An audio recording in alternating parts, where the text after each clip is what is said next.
Last week on Mind Your Health. Am I telling the truth now? Yeah, that's how we met. Perhaps I should add that somebody else who liked me actually took me to Sabbath school. Wow. Yeah. All right. That was All right. so cool. All right. And then one more thing I got to And we exchanged pins, back then BlackBerry was the real. Right. Right. Oh, I'm from Portland and went to Bush Church. Well, it's our church. It's my church now. It's Guava Gap SDA Church. it's a highly He raked his way into my heart. Oh, wow. That was so cheesy, Adis. All right. When I fell in love with Paula, still in love with her, we would write letters, and I have at home, the best chicken boxes? I have about 4 or 5 of them filled with letters. We're very alike, but we're very different at times. I mean, guess who the loud one is in the relationship? True. Me? Everyone said Adis. No. Admit it. Yeah, Darren. Admit it. Stop. One thing that has held the marriage together. That's easy, Leslie. That's easy. God. God. If you're upset with each other and you know the kiss is coming because he's going to leave or I'm going to leave, how do you get around that? Kiss on the You forehead. can't kiss and be angry, can you? Do not judge the person based on your feeling. Judge the person based on who you know your partner is. So something was said that you didn't like, 20-second count. Some may need 50. That's the truth, but it's no, I need 1,000. And I'm just being very open right now. But Who is more likely to be late for an event? Wow. Okay. Who is the better driver? Well then, there's something for them to discuss later. All right. Who is more likely to be late for an event? Who said I love you first? Well, Let's see what's in store for this week's episode of Mind Your Health, Couples Edition, Part 2. Sometimes your body might betray you, and you may have so much to lose. But if you pay attention and you just take some action, you realize it's all in your mind. It's in your mind, so mind your health. It's in your mind, so mind your health. Your physical is essential, but your mind is super special. So mind your health. welcome to Mind Your Health, where there is no health without emotional health. Last week, we looked at marriage, part 1. This week, we are still looking at marriage. This is part 2 of the conversation and the fun. We ended with a game and a bit of conversation last week, and this week we're going to continue with a game, actually. We're going to start off with a game. They have no idea what's coming, and I'm about to tell them what's going to happen. So what's about to happen is they all have papers and markers. So I'm just going to ask the men to hold the markers for right now. All right, great. This game is what would they say? So I'm going to ask a question, and the question is directed to the male. I have, I believe, 4 questions. The questions are directed to the men. They are going to write down their answers. You have 5 seconds to write down your answers. And women, you are going to think of what you would say. When the time comes, I'm going to ask the women to tell us what they would say, and then the men will show us what they have written. Are we clear? Yes, everybody seems like they're clear. They also seem worried. But we're going to start off pretty easy. All right? So the first question, every male has their marker in hand. I don't want to hear any conversations in this game either, All right. The first question is, what is her favorite color? What is her favorite color? All right. She yes, make sure you're not looking to see what your husband has written. All right. Theodore seems very confused about this color. Have you all written down our colors? All right. We're going to have the woman now tell us. Make sure you have your mics in hand. What your favorite color is. I'm going to start with the Holmes. Green. All right. Let's see what he wrote.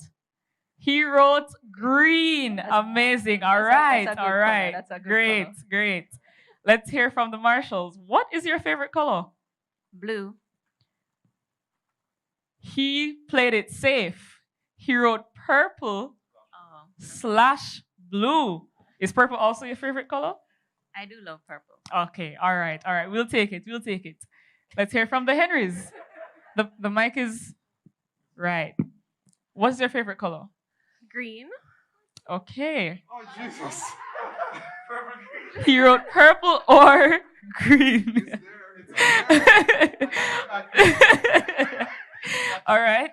Sister Murphy? Okay. So it's red. He was so excited to show us. You noticed that these wasn't finished, but that's all right. I'll just leave it right there. Yes, he just wanted to hear the red. All right. Not bad so far. Not bad so far. All right. Ready for the second question? All right. So the second question is, where does she most want to travel to? They are now stunned. They are stunned. Can we get some of their facial expressions? Like overall, what is her favorite? What is the place that she's always wanted to travel to? When you see life has changed because of COVID. Sir Holmes is reminding me that this is COVID, so there's no traveling right now.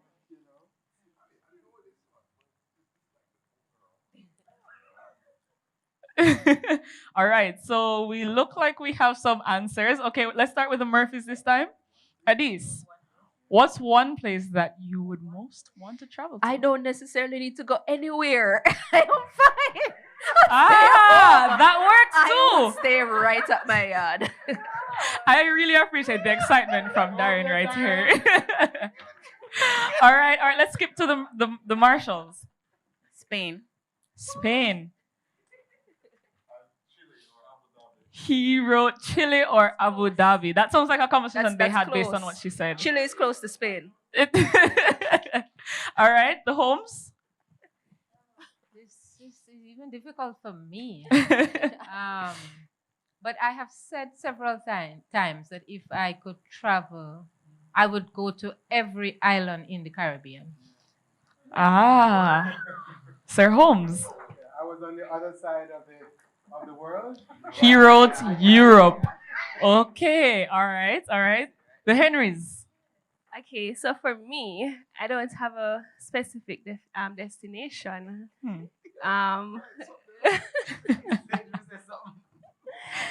I don't have a specific destination. So for me, I like adventure. So wherever I can do something different, I would love to just be there.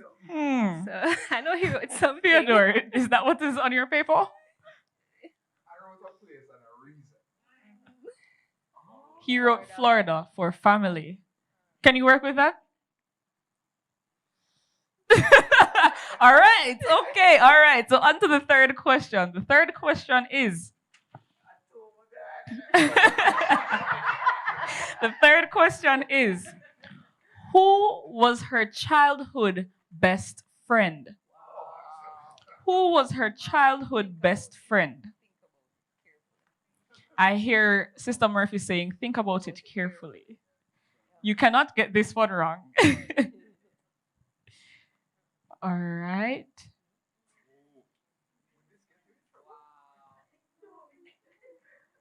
Okay. All right. I think we all have something written. I still see some scribbling happening. Okay, all right. We're ready to go. Let's start this one with the Marshalls. Who was your childhood best friend? Lauren. Ah. Okay, great. He got that one correct. The Holmes. Linda. Ah, the excitement. Yes. Let's hear from the Murphys.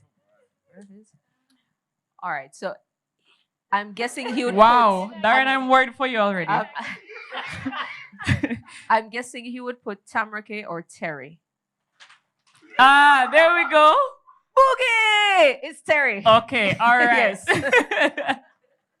And the Henrys. Okay, for me, it's Eltonet. Anderson, you want everything? Theodore. Okay, great. Not too bad, guys. That one seemed to, everybody got that one right. Yeah, okay, great. So your final question, gentlemen. Your final question.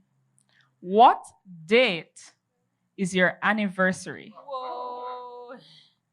What date is your anniversary? I want the date, the month, and the year.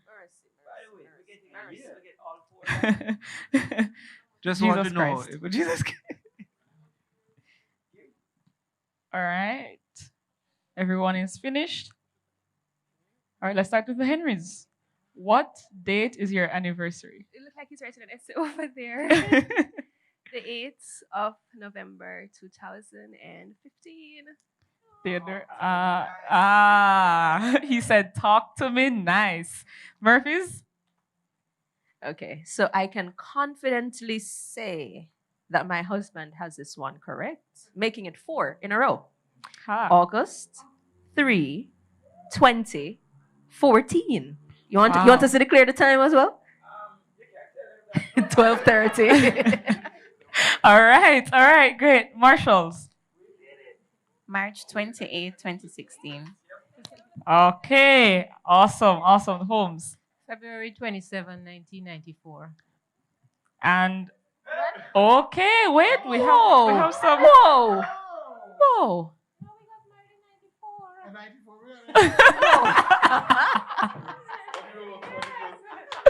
Let's see what you have, Sir Holmes. I have 93. He has 93. He's always adding an extra year. To the marriage. All right, so that's one part of the game. So Darren is asking to have it framed. He got all four questions correct. All right, so now we're going to flip the script. The women need to have the markers, and the men should have the mics. All right. The look on Darren's face says, listen, I got all 4 right. It's not fair. Darren is a pastor. God will answer his prayers. All right. Are we ready to go? The first question. What is his favorite hobby? What is his favorite hobby?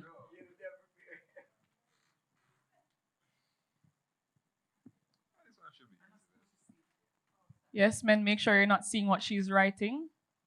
What is his favorite hobby?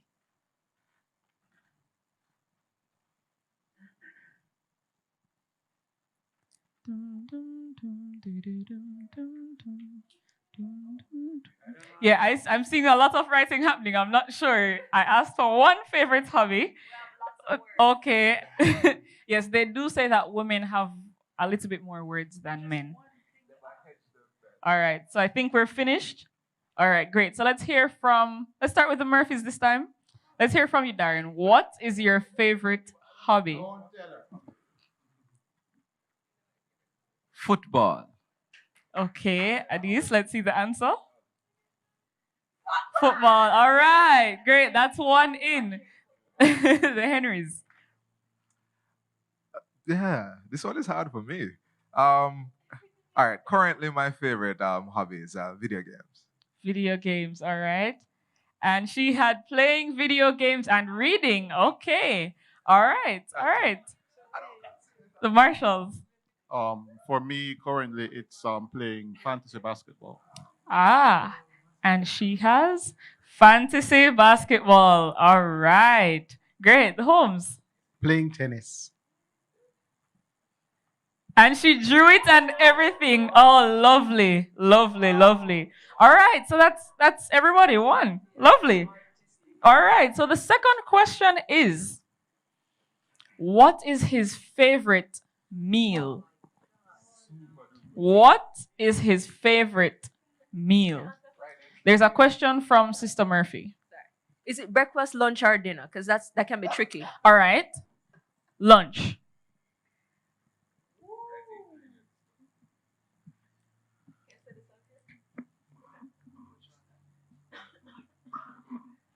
Remember, you only have 5 seconds. His favorite meal. All right.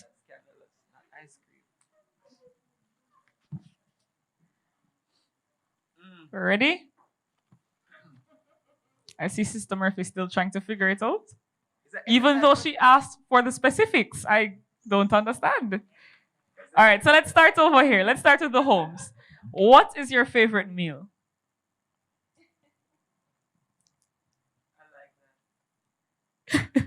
I would say favorite meal. Paula cooks so well.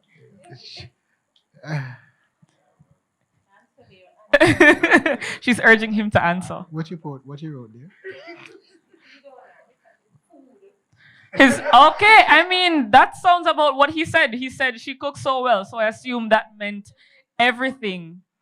She said anything Jamaican. Anything Jamaican with seasoning he cannot see. Specific. That's the way to go. I don't like onion elder. He doesn't So like cut to it up see fine the so I seasoning. don't see it. All right. No problem. All right, let's hear from the Marshalls.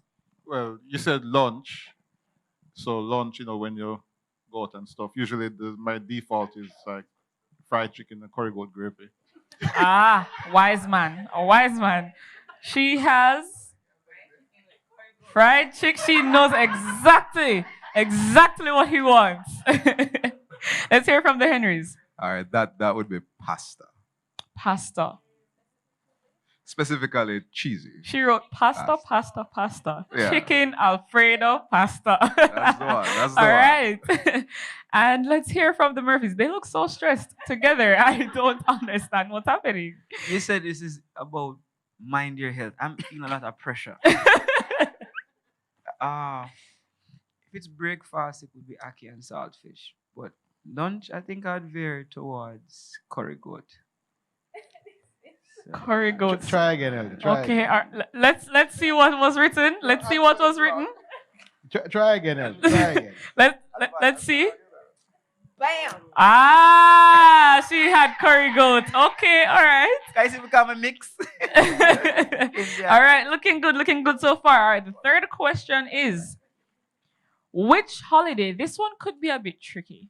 Which holiday does he enjoy the most? Which holiday does he enjoy the most? You might have to do some thinking for this one. Which holiday does he enjoy the most? And I mean, it may not be specifically about the holiday itself. Maybe there's something that happens during that holiday. Which holiday does he enjoy the most? See some scribbling happening. All right. The question is asked, how many holidays are there again? All right, that looks like everyone is finished writing now. Just about? Okay. So we're going to start this one off with the Marshalls. Which holiday do you enjoy the most? It is a hard question. It's two. I don't know if I say enjoy, but I really appreciate Good Friday. Okay. It really is a spiritual time for me, in terms of what it represents. I think we should spend a lot more attention to what it means. But also American Thanksgiving. We don't do it here, but when I was in America, American Thanksgiving was, food I was running. Okay, all right, let's see what she has. She questions, how could she forget Thanksgiving? She has summer because they travel together. There's a reason there. Okay, all right. Let's hear from the Murphys. I mean, I like Labor Day because it's a time when we get to work. But I think I'll give it to Christmas. I think I'll go with Christmas. I think. All right, let's see what Eddie's this is the man you're married to. No, Christmas. I like Labor Day, but I think I'll give it to Christmas. I mean, that time we get to meet with family and stuff. Boy, Darren, you look very sad. She wrote none in particular, but Christmas he likes. Which is fair. Based on what he said, that's a fair response. Let's see what the Holmes have to say. Without question. Christmas, the one we've just finished. And she has Christmas written. All right, with the drawing, of course. Let's hear from Theodore. I don't have any particular holiday. Is that what was written? None. Oh, wow. The holiday that he can spend with her. Okay. All right. Last question. This might take you a little more than 5 seconds. How many cousins does he have? How many cousins does he have? Yes, I'm sure this one is particularly hard.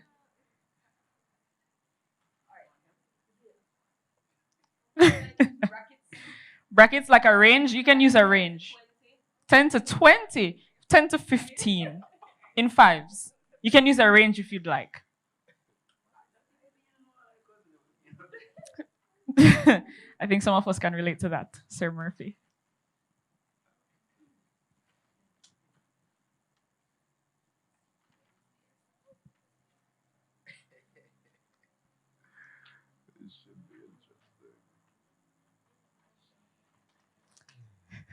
I see someone helping someone else over here. I'm not sure I agree with this assistance.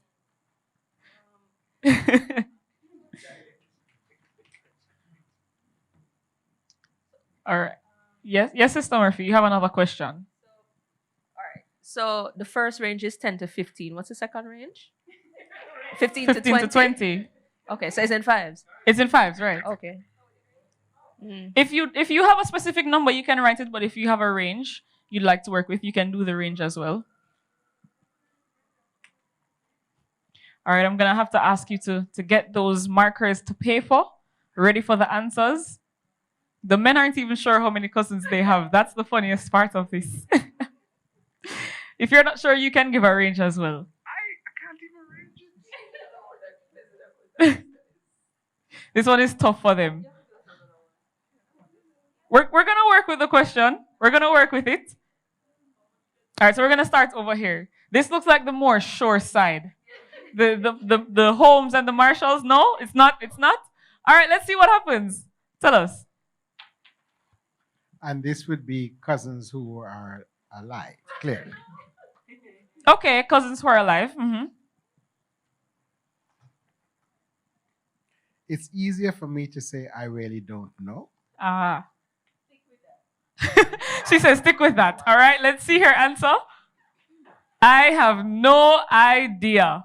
Well, it seems that they have agreed on this one. All right, let's see what the Marshalls have to say. May I just say quickly, Leslie, as you ask about it, and you would notice I drew a downward smile. Mm-hmm. And that's because of, if you had asked me how many cousins I have, I could tell you. Okay. But Errol wouldn't know because of, some sad stuff in the family. Okay. Fair enough. Marshalls. Well, I was trying to mentally tell Marshall to say enough. many. Because it's a lot. And you could quantify, but then you have cousins and you have their cousins as well, their children coming onwards.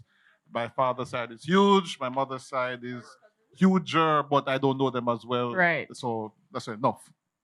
And she wrote, I think we can communicate telepathically. she wrote, enough. Wow, that's beautiful. Love that. All right, let's see what the Henrys have to say. Theodore, still confused. I mean, I can tell you how many cousins I have on my mother's side. For example, on my father's side, there are 12 siblings. And those 12 siblings, right. I don't have a clear concept of how many cousins I have. First Okay. cousins. I really don't. And she wrote, she asked, so what's your answer? Okay, so on his mother's side, he has 5 cousins. And on his father's side, he has plenty. Too many to count. Okay, is that correct? Ah, all right. That is correct. And lastly, let's hear from the Murphys who are still trying to figure it out. I honestly don't know how many cousins I have. If I was going to, it's not an altar call. I'm really just trying to altar my cousins. I really don't know, but for those who may get a chance to watch this, just tell me I'm your cousin. I don't know all. I really don't know. Put it in the chat. All right, Adis. All right, so this one was difficult Mm-hmm. because when you calculate his father's side and his mother's side, I'm sure we can go up to about 20 safely. So I had 15 to 20, but then in brackets, we're just not sure. Not sure. Not Okay. sure. Not sure. All right. That brings us to the end of this game. And I want to talk a little bit more. I know you guys had some stuff that you wanted to say from earlier. And we want to just get into a bit of a conversation right now. We played that game, right? The idea of the game is to see how well you know or how much of an idea you have of your spouse. Even with that last question, I wanted to point out that you may not always know exactly what it is, but it would mean that you guys have had the conversations. It would mean that you've been listening in those conversations. Can we talk about how important the idea of communication is? And in that idea, as you speak up, I want each of you to give us like an example, something that happened within marriage that was probably like a difficult thing that you guys had to maneuver.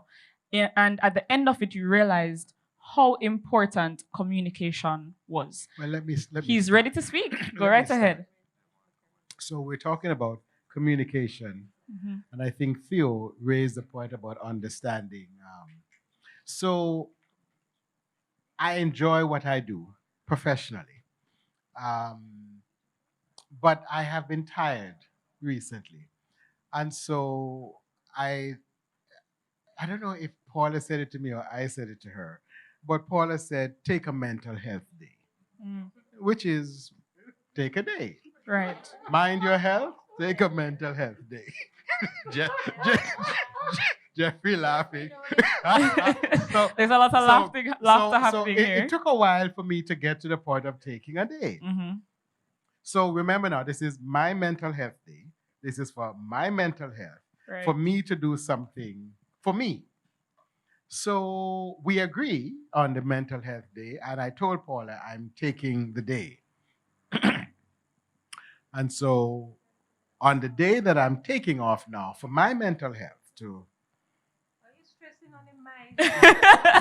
do something for me, to take care of my health, Paula says to me, good. On your mental health day, you're taking me shopping.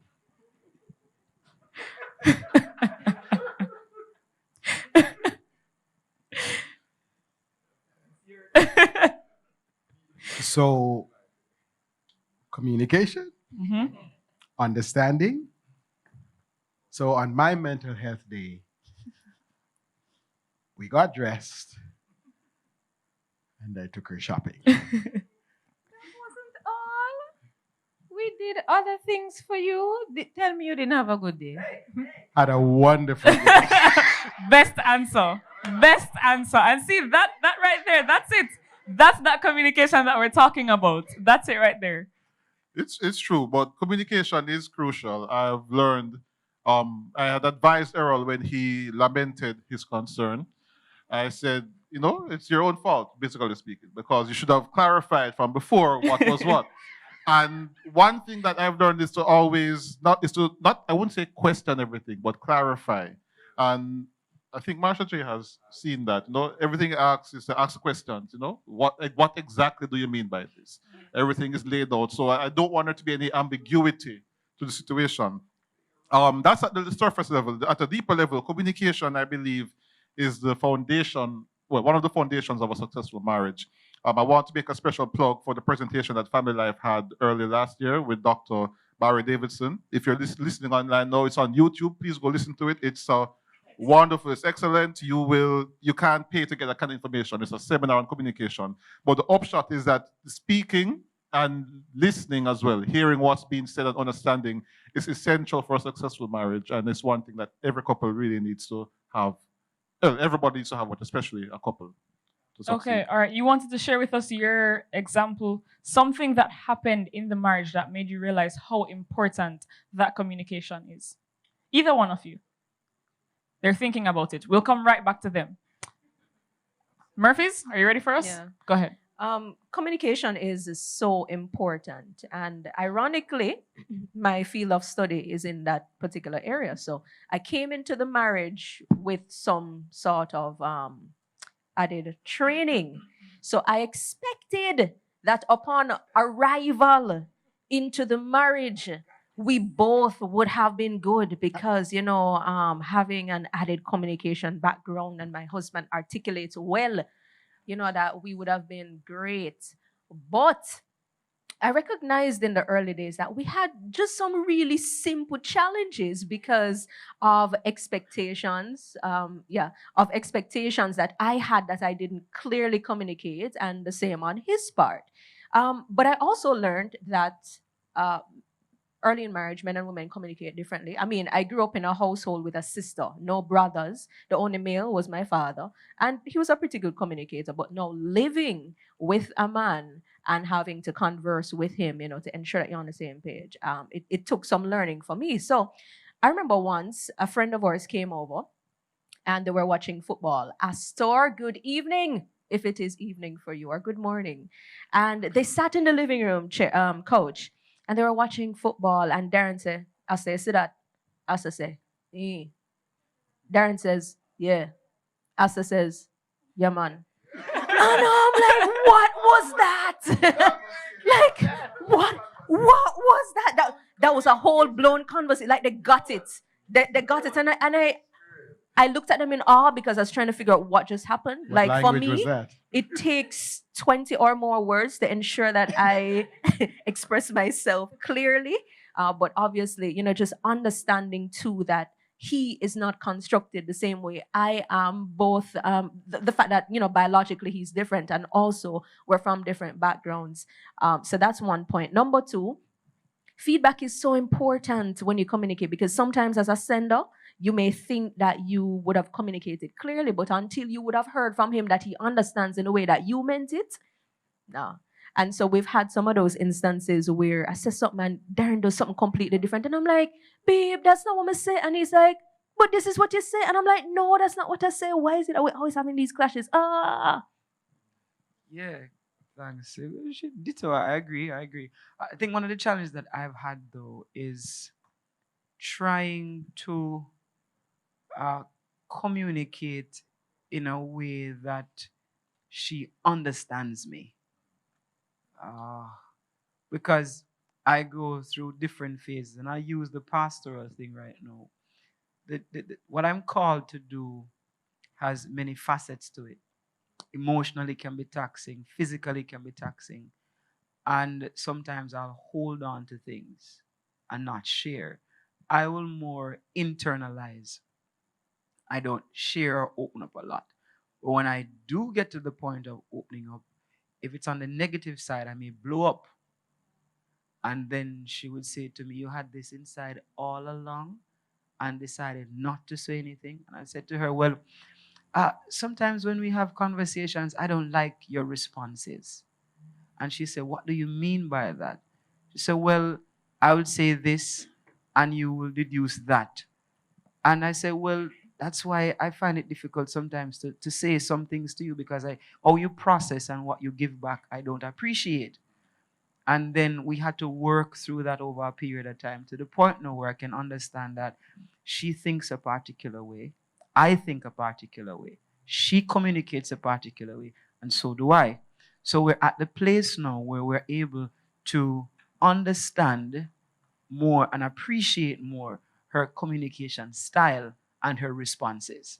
So sometimes she means no evil, she means no intent, it's just regular speech. And I'm like, seriously? Seriously. Leslie, may I just say something on that before you go to Sure. Theo? And I want the audience to understand this, that Darren has just described is not a troubled marriage.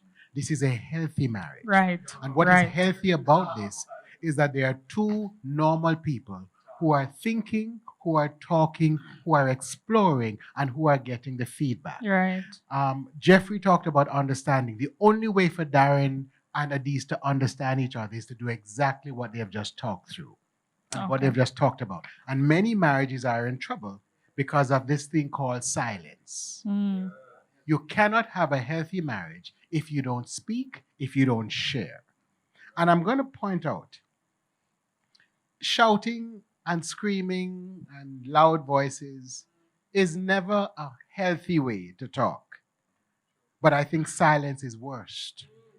I think it is better to get it out and get it understood and take a break and come back than to go the silent treatment. Because silence is Satan's strategy for making you think that there are other places to go to get understanding than your marriage. And that is dangerous.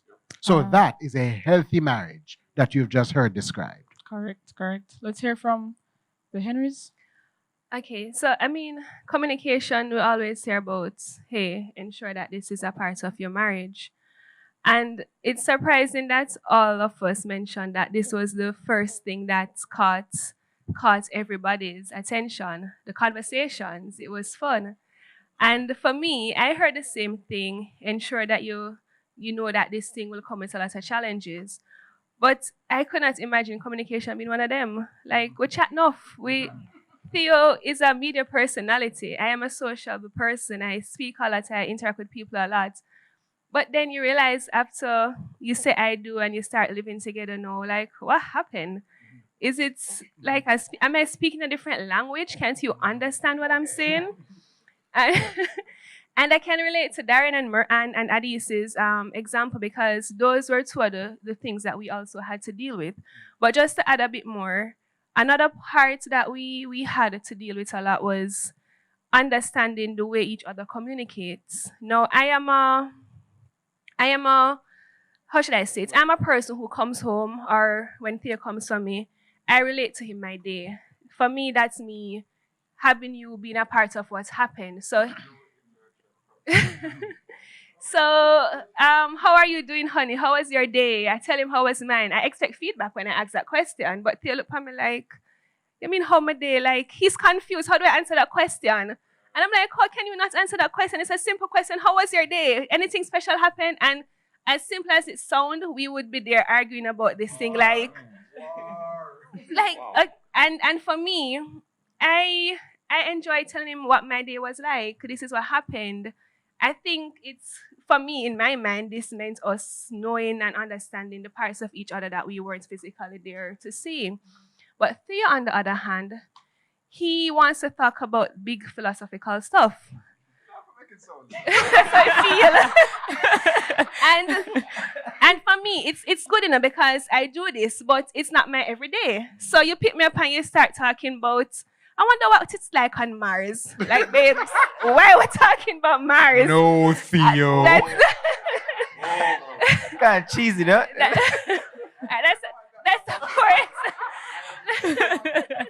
That's a poor example, but just showing it's just that he may come up with something that my mind is just not there after a long day of work. I don't want to talk about this. And then my reaction is now a bit negative to his question, to his interaction with me. And then you realize that communication, everything just start breaking down because what I want to talk about is not what he wants to talk about. And then you realize that over time, you may talk about it, you may try to correct it, but then it happens again, and it happens again, and it happens again, and you're like, oh my gosh, will this ever stop happening? And then there's this point of frustration, like, why can't we get this right? So to add to everything that was said, it's really important for us to be able to understand, I guess I could say, your partner's love language, right? And knowing what it is that gets them. So for us now, he tries to small talk, and he's doing a pretty good job. well done. And for me, sometimes I'm not in the mood to entertain certain conversations, but I put on my best smile and I sit and I listen attentively. I mean, sometimes he sees that I'm just doing it because, but at least we can now laugh about it, and at least he sees that the effort is there. So we make a big joke about it, and it's no longer an issue. It's no, okay, yeah, it's whatever right now. Right. Let's talk Theodore, about Mars. Right. Disclaimer, I've never had that conversation about Mars, not yet at least. Maybe one day when it becomes a thing. All right, so just to go back from my perspective, so she's right. Alpha will come into the car and she just starts relating her day. I don't even need to ask. And I don't need to do much more than like say, yeah? Like that can happen for 2 hours, right? She's willing to 2 hours. All right, hour and a half. It took us a while to get to home. Right. Whereas I tend to be a more focused conversant, right? I have a topic that I would like to approach, whereas Alphan is brethren. Whereas Alphan would like to just generally convey information. Some of the fights that we've had started with me, in my opinion, being very mild and saying, so what am I supposed to do with that information? And that sets her off. Like, what do you mean?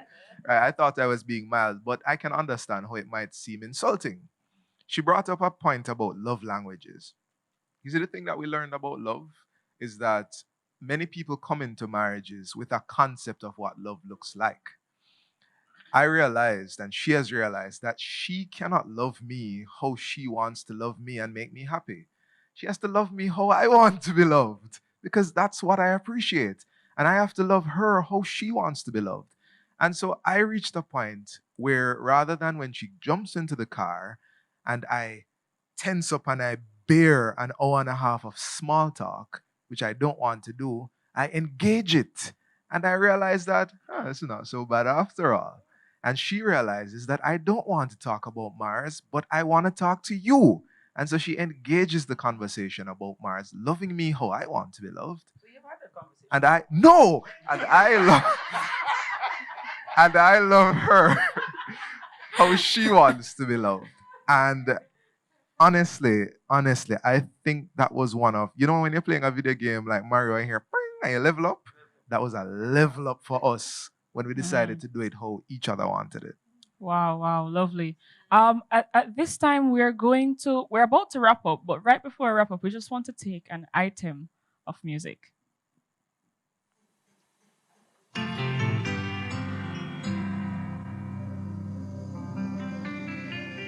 Je t'aime, te amo, ya ti dia litru, anyi otve otka. I love you.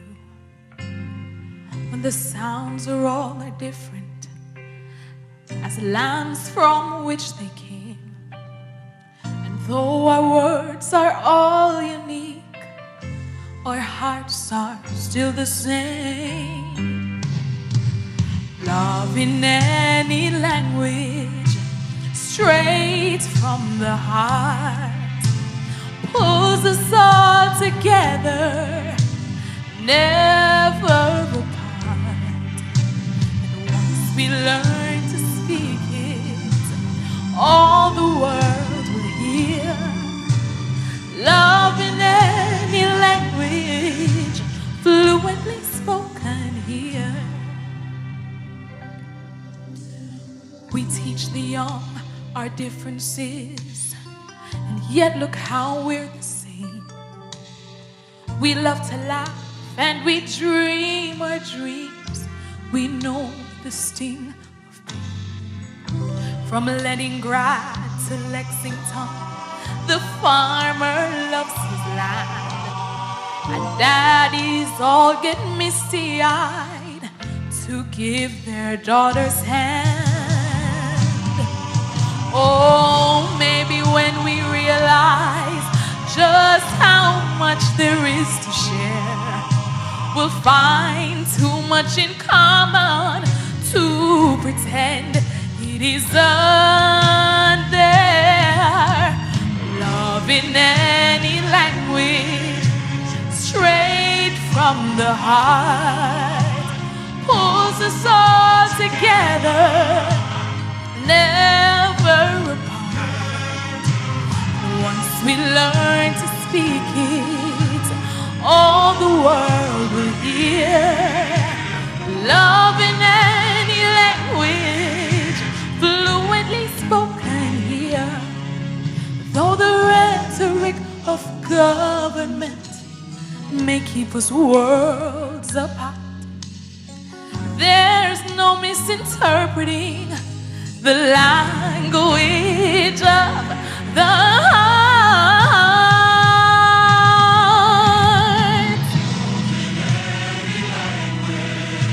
Straight from the heart, pulls us all together, never apart. And once we learn to speak it, all the world will hear. Love in any language, fluently spoken here. Love in any language, straight from the heart, pulls us all together, never apart. And once we learn to speak it, all the world will hear. Love in any language, fluently spoken here. Love in any language, straight from the heart, pulls us all together, never apart. And once we learn to speak it, all the world will hear. Love in any language, fluently spoken here. Love in any language, fluently spoken here. Love in any language, fluently spoken here.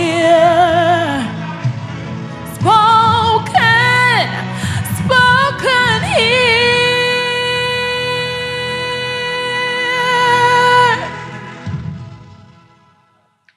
Thank you for staying with us at Mind Your Health, where there is no health without emotional health.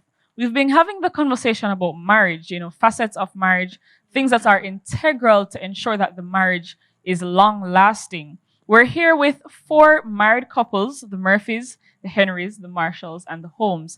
And it's been a pleasure having them. This is our part 2. If you've missed part 1, by the way, you should go ahead and watch that because that was really interesting as well. And then you can continue watching this episode. We want to hear from Ella Marshall, who has something to say, and then we will wrap up the conversation. Yeah, I wanted to follow up on the communication aspect. 2 things came to my mind when you asked about my example. One thing I would say is the idea of mind reading. Early in our marriage, a couple of times, I would be, with Marshall, we, enjoying ourselves, and then I see a mood change, and I wonder what happened.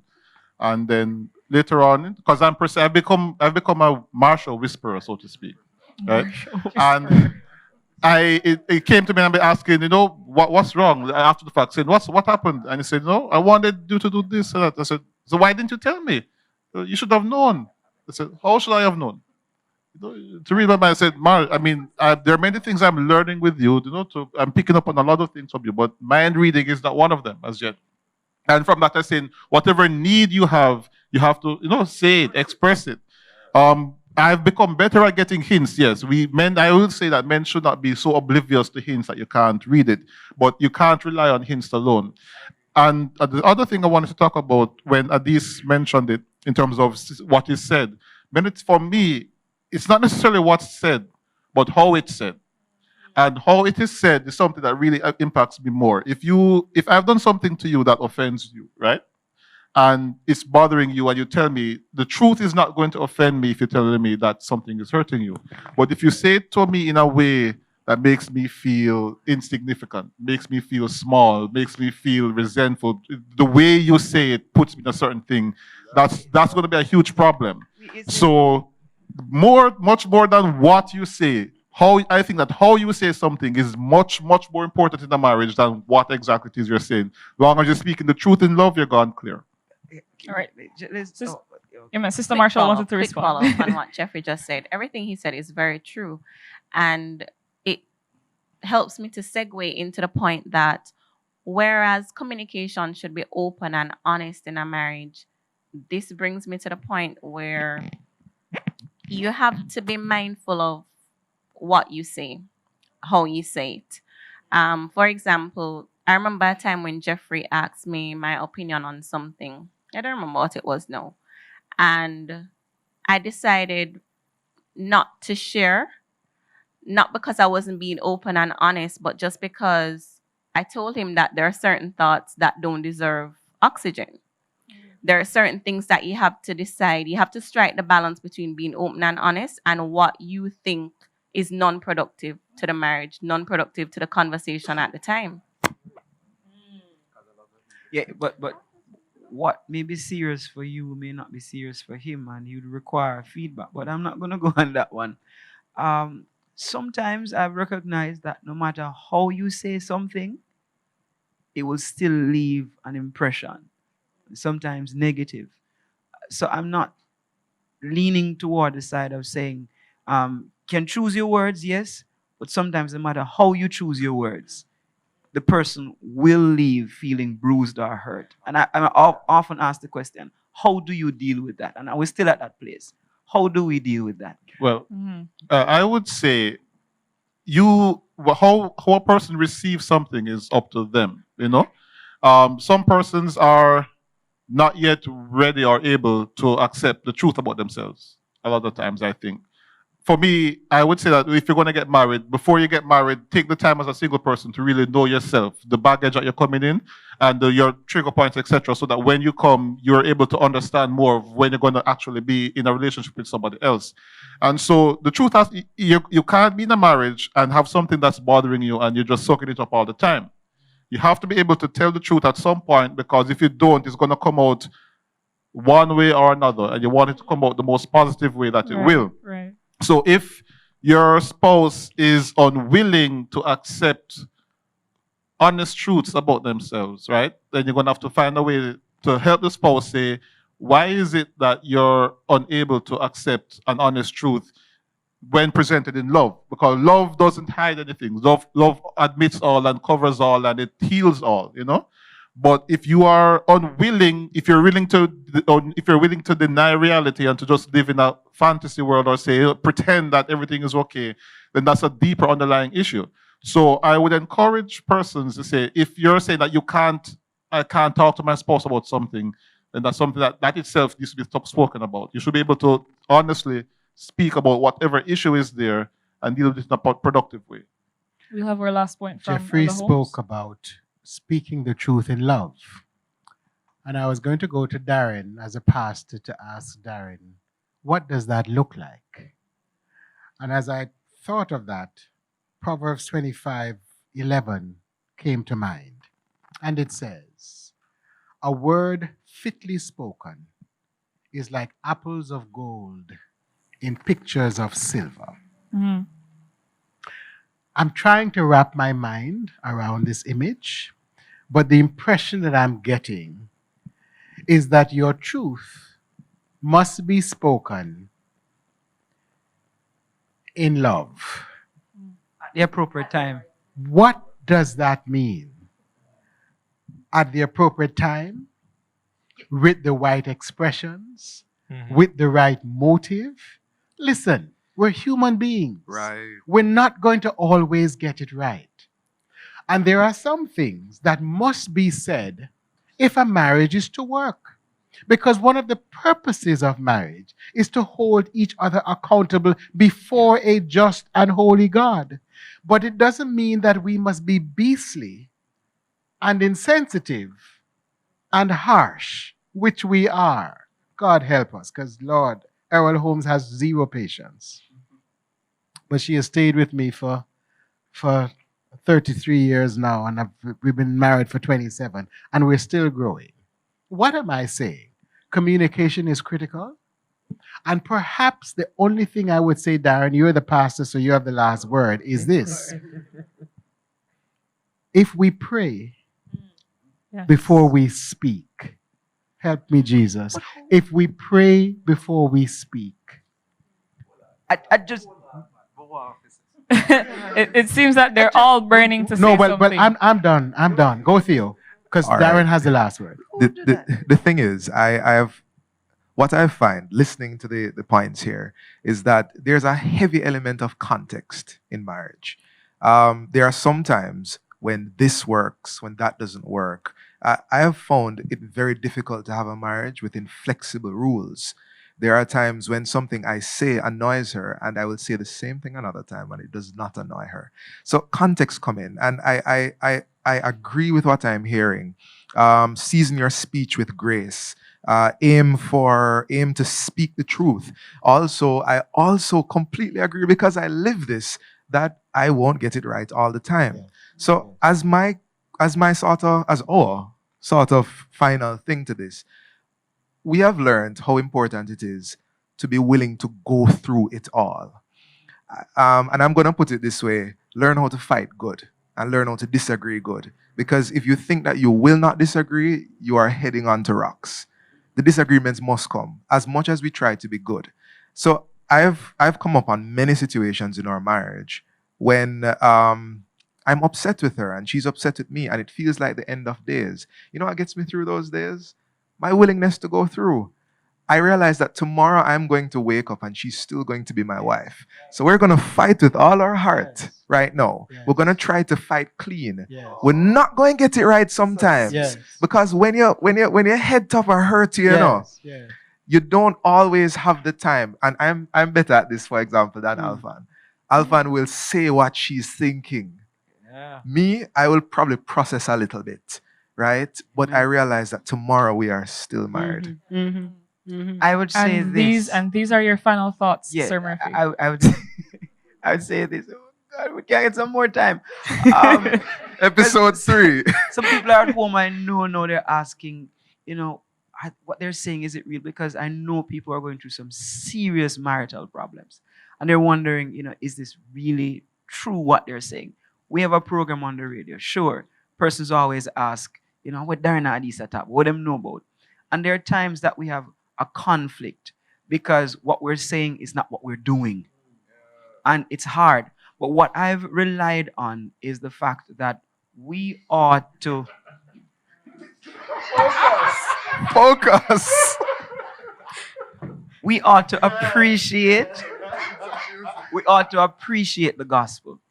And I think that's what we should be living throughout our lives. I mean, the gospel thrills, the gospel changes, the gospel empowers. And Paul said, I'm not ashamed of it. Mm-hmm. And it shows us how wicked we are, that somebody had to actually die for us. And I think daily we should see that this person is like this, but Christ died for this individual. And the other should say, this person is like this, but Christ died for this individual. So we should be dying for each other every single day.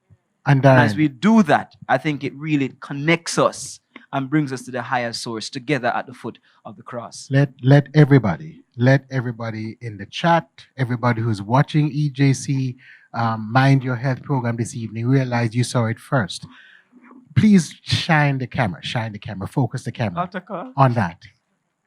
We have, on what Addis has, please focus on that. Make it big for the whole world to see. All 2,000-3,000 persons look. Many people look at that and think that that is just a spiritual intervention on a Sabbath or a Sunday when you're calling people to make a decision for Christ. For every marriage, we need an altar call. Yeah. And what is that altar call? Addis is going to go down. You have created this concept, but the Lord has just given me that idea. If in our marriages we come to the point where we say to Jesus, we don't know what to do. We're committed to each other. And like Theo said, he and his wife, they're vexed with each other. Paul and I vexed with each other. Well, the Marshalls don't get vexed. You know, they're still brand new and everything else. But the rest of us, you know, we get vexed with each other, but we are intentional. We want to stay in this marriage. This love is to last. But there are times when we need an altar call.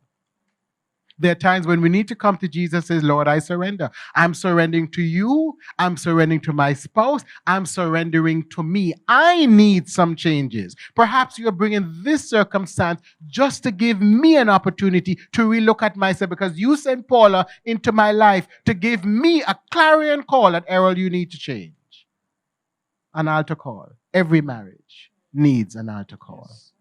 Amen. Amen. I have been sitting here quietly because obviously I cannot add to much of what has been said. Not yet, but it's going to happen. It's going to happen. But this has been a really enlightening conversation. I hope that anyone who is watching at this time can also say the same. You have learned something, you have enjoyed, you have laughed with, you have had something to think about. You have something to think about moving forward, whether you are in your marriage at this point or you are moving towards marriage. Thank you for being with us once more at Mind Your Health. And there's so much more in store for you with us, so I hope that you will be with us here next week, Thursday, again, as we have these conversations about our emotional health.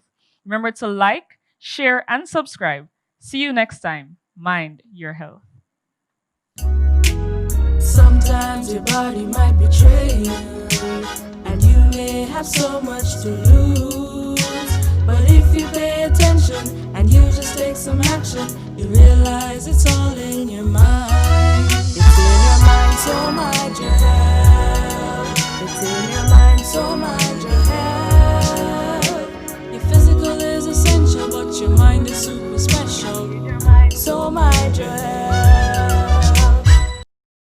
Celebrate the dawning of the Sabbath with us tomorrow evening at 7:30 p.m. sharp as we bring to you Youth Mission Live. Brandon Daly and the dynamic team awaits you. It's 7:30 p.m. right here on the EJC Virtual Church.